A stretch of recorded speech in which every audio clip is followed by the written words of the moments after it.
जिले में हो रही लगातार बारिश के चलते बढ़ रही बीमारियों को लेकर जिला चिकित्सालय बैतूल में व्यवस्थाएं की गई दुरुस्त। लगातार मौसम परिवर्तन और भारी बारिश के चलते जिला चिकित्सालय में मरीजों का तांता लगा रहा। चिकित्सालय में लगातार बुखार, उल्टी, दस्त से पीड़ित मरीजों की कतारें देखने को मिल रही है। वहीं इनके उपचार के लिए विभिन्न व्यवस्थाओं में इजाफा किया गया है। जिला आरएमओ डॉक्टर रानू वर्मा से मिली जानकारी के अनुसार कुछ आंकड़े हैं। 700 से लेकर 1000 ओपीडी प्रतिदिन चिकित्सालय में आ रही है, जिसमें से 100 से लेकर 160 तक पेशेंट प्रतिदिन के जिला चिकित्सालय में भर्ती किया जा रहा है। डॉक्टर वर्मा के अनुसार चिकित्सालय में पदस्थ स्टाफ की आपातकालीन सुविधाएं बढ़ाई गई है। बीमारियों के मद्देनजर अस्पताल की साफ सफाई की व्यवस्था भी दुरुस्त की गई। जिला ब्यूरो चीफ नईम मामू की खास रिपोर्ट। तो अपना नाम बताइए आप। मेरा नाम डॉक्टर रानू वर्मा है। मैं बैतूल जिला चिकित्सालय बैतूल में पदस्थ हूँ। यहाँ पे पीजीएम और मेडिसिन के रूप में पदस्थ हूँ। साथ ही साथ मैं एनेस्थीसिया का भी काम देखता हूँ और आरएमओ का भी प्रभार मेरे पास है। तब ये जो बरसात अब चालू हो चुकी है तो मौसमी बीमारी जो चलेंगी है, इसके बारे में हॉस्पिटल में क्या इंतजाम किया गया है? हाँ, अभी जो बरसात का मौसम आया है, अभी इसके पहले काफ़ी गर्मी थी। उसके बाद से थोड़े से जो उल्टी दस्त के और वायरल फीवर के पेशेंट हैं वो बढ़ जाते हैं अमूमन। तो अभी हमारे पास मेरे पास कुछ आंकड़े हैं। हमारे पास लगभग 700 से लेके 1000 ओपीडी प्रतिदिन की आ रही है, जिसमें से लगभग 100 से 160 पेशेंट हम प्रतिदिन भर्ती करते हैं। और इसके लिए हमारे पास व्यापक पैमाने पे हमारे पास इंतजाम है। दवाइयों का पूरा स्टॉक हमारे पास, जो बफर स्टॉक होना चाहिए वो मेंटेन है। और स्टाफ की ड्यूटियां भी हम लोगों ने जो है आपातकालीन स्थिति के लिए लगा के रखी है। यदि ऐसा कुछ होता है तो हम इसके लिए पूर्णतः तैयार हैं। सर, सुनने में ये आ रहा है कि यहाँ पर जो हड्डी के जो ऑपरेशन है वो नहीं किया जा रहा है, क्या वजह है? हड्डी के जो सामान्य ऑपरेशन है, जिसमें सीधे प्लास्टर चढ़ाना होता है, जिसमें हड्डियों में कोई प्रोस्थेसिस या जिसको आप लोग सामान्य भाषा में रॉड बोलते हैं कि रॉड डालनी है, वो वाले ऑपरेशन इसलिए नहीं हो पा रहे हैं कि उसकी जो सप्लाई हमारे पास कॉरपोरेशन से होती है वो हमारे पास नहीं है। और उसके लिए एक स्पेशल बजट आता है जिसको कि कॉरपोरेशन के माध्यम से आपको खरीदना होता है, वो हमारे पास उपलब्ध नहीं है। इसके लिए हमने संचालय को और जो भी संबंधित अधिकारी हैं हमारे वरिष्ठ, उनको हमने पत्राचार के माध्यम से सूचित भी समय समय पे करते रहे हैं, लेकिन अभी तक प्रादेशिक स्तर पे ही इसका कोई निराकरण निकल के सामने नहीं आया है। सर, क्या वजह है यहाँ पे अधिकांश जो पेशेंट है यहाँ पर जो कर्मचारी है वो बेला फुसला के बाहर भिजा देते हैं? क्या आपने इस संबंध में कोई कार्रवाई की? हमने अभी ऐसा मामला हमारे सामने अभी फिलहाल में तो नहीं आया है, पर हमने स्ट्रिक्टली अभी ऑर्डर दे रखे हैं कि जो भी बाहर के एम्बुलेंस वाले हैं या बाहर के जो लोग हैं वो भर्ती पेशेंट के समक्ष नहीं जाएं। उसके लिए हमने गेट पास और इत्यादि इशू करके रखे हैं। फिर भी आपके माध्यम से यदि हमें खबर मिल रही है तो मैं इस मामले को संज्ञान में लूँगा। और सर, हॉस्पिटल में क्या नई चीज़ें आई है ये बताइए। अभी हॉस्पिटल में जो है लेटेस्ट 2 नए डेवलपमेंट हुए हैं, जिसमें कि डायलिसिस मशीन जो हमारे पास पहले 2 हुआ करती थी, 2 बेड हम डायलिसिस 2 शिफ्ट में लेते थे, मतलब एक दिन में हम 4 लोगों के मैक्सिमम डायलिसिस ले पाते थे। वो संख्या हमने 2 से बढ़ा के 6 कर दी है। पहले 2 हुआ करती थी, 2 बेड हम डायलिसिस 2 शिफ्ट में लेते थे, मतलब एक दिन में हम 4 लोगों के मैक्सिमम डायलिसिस ले पाते थे। वो संख्या हमने 2 से बढ़ा के 6 कर दी है। तो अब हम जो है 6 मशीनों में 2 शिफ्ट में डायलिसिस ले पाते हैं। तो ऐसा करके हम लगभग 12 पेशेंट को हम एक दिन में हम डायलिसिस के लिए ले पाते हैं।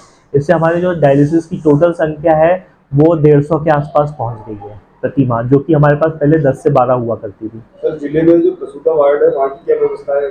प्रसूता वार्ड की जो व्यवस्थाएं हैं वो अभी हमारे पास अभी हाल ही में कलेक्टर सर और जेडी मैडम की जो बैठक हुई थी, उसके माध्यम से हमने वहाँ की कुछ व्यवस्थाओं को सुधारने की कोशिश की है। उसके लिए हमने जो हमारे जो डॉक्टर्स हैं उनको राउंड द क्लॉक ड्यूटी पे लगाया हुआ है, जो गायनिक स्पेशलिस्ट हैं। और कलेक्टर साहब के निर्देशन अनुसार हमने जो हाई रिस्क पेशेंट हैं, जो कि ब्लॉक से या सीएचसी से चिन्हित होकर आते हैं, उनके लिए हमने अलग व्यवस्था की हुई है। उनके लिए स्पेशल गायनेकोलॉजिस्ट को बोला हुआ है कि उनको सामान्य पेशेंट से अलग चिन्हित करके रखा जाए और उनका बहुत फ्रिक्वेंटली उनके और उनके जो गर्भस्थ शिशु है उसकी समय समय पे मॉनिटरिंग की जाए। प्रायोरिटी बेसिस पे उनके ब्लड टेस्ट और सोनोग्राफी की सुविधाएं हमने वार्ड में करके रखी है। तो क्या कारण है जो पूरे जिले के प्रसूता पेशेंट जो है उनको जिले में लाया जाता है? आपको ये समझना होगा, इसके लिए बैतूल की जियोग्राफिकल जो भौगोलिक स्थिति है उसके हिसाब से आप देखेंगे तो भौगोलिक स्थिति के हिसाब से बैतूल बहुत बड़ा क्षेत्र कवर करता है। यदि आप बैतूल से भीमपुर या बोरदही, प्रभातपट्टन इत्यादि के कुछ इलाके देखेंगे कि वो 100 या उससे भी ज़्यादा किलोमीटर दूरी पे हैं।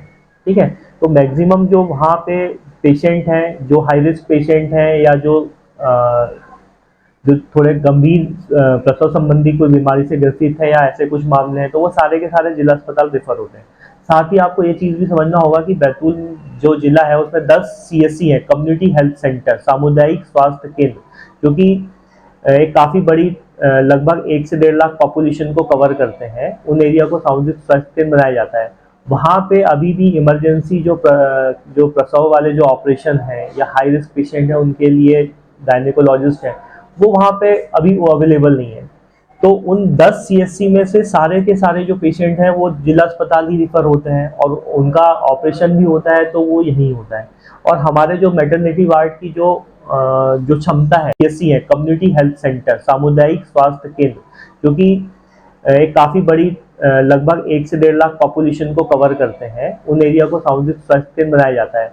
वहाँ पे अभी भी इमरजेंसी जो प्रसव वाले जो ऑपरेशन है या हाई रिस्क पेशेंट है उनके लिए गायनेकोलॉजिस्ट है, वो वहाँ पे अभी वो अवेलेबल नहीं है। तो उन 10 CSC में से सारे के सारे जो पेशेंट हैं वो जिला अस्पताल ही रिफर होते हैं और उनका ऑपरेशन भी होता है तो वो यहीं होता है।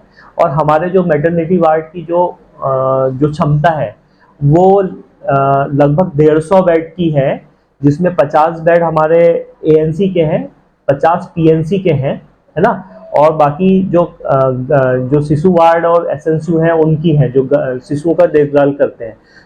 क्योंकि अब पूरे जिले के रिफर यहीं आते हैं, जिले के हाई रिस्क पेशेंट के ऑपरेशन यहीं होते हैं, तो सामान्य सी बात है कि यहाँ पे जो हमारा जो सेटअप है उससे ज़्यादा भीड़ होगी। तो उसी कारण यहाँ पे प्रसूति वार्ड में थोड़ी भीड़ रहती है।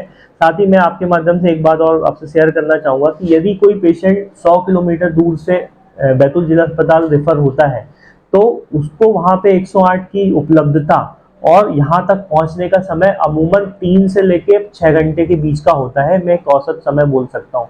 इस बीच में काफ़ी सारे वाइटल पैरामीटर जो कि चेंज होते हैं उसको आपको ध्यान में रखना पड़ेगा। और हमें यदि सेफ डिलीवरी करानी है तो हमें बहुत दूरस्थ जो क्षेत्र हैं वहाँ की CSCओं को हमको फंक्शनल करना पड़ेगा, ताकि हाई रिस्क कुछ एक मामले जो बहुत इमरजेंसी में विद इन टाइम हमें डील करने वो वहाँ की वहीं हो जाए। जिला चिकित्सालय में बेहतर इलाज के लिए आपके द्वारा क्या प्रयास किया जा रहा है? जिला चिकित्सालय के लिए में बेहतर इलाज के लिए एक शासन की तरफ से लक्ष्य और इनक्वास के कुछ एक पॉइंट हैं, उसको मैं आपको सिंपल वे में बताता हूँ। एक पेशेंट रिस्पॉन्डिंग पीरियड होता है। पेशेंट रिस्पॉन्डिंग पीरियड ये होता है कि पेशेंट हॉस्पिटल में आया, उसने OPD से कटवाया, उसको कितना आप कम कर सकते हो। हमारा उद्देश्य ये है कि हम वो 3 से 5 मिनट का कर लें। ठीक है, उसको हम ये है कि हम जैसे जिला अस्पताल में पेशेंट आए उसको 3 मिनट के अंदर अंदर हम जो है वो अपनी स्वास्थ्य सुविधाएं उपलब्ध कराएं। और मैं कुछ डाटा आपके माध्यम से यहाँ प्रस्तुत करना चाहूँगा कि मेरे पास जो है इस माह मई में जो विगत माह गया है उसमें 20,774 टोटल OPD आई है और मेरे पास भर्ती मरीजों की संख्या 4,376 रही है ना। साथ ही 59,342 ब्लड टेस्ट हुए हैं पैथोलॉजी लैब के अंदर, जो कि बहुत बड़ी संख्या है।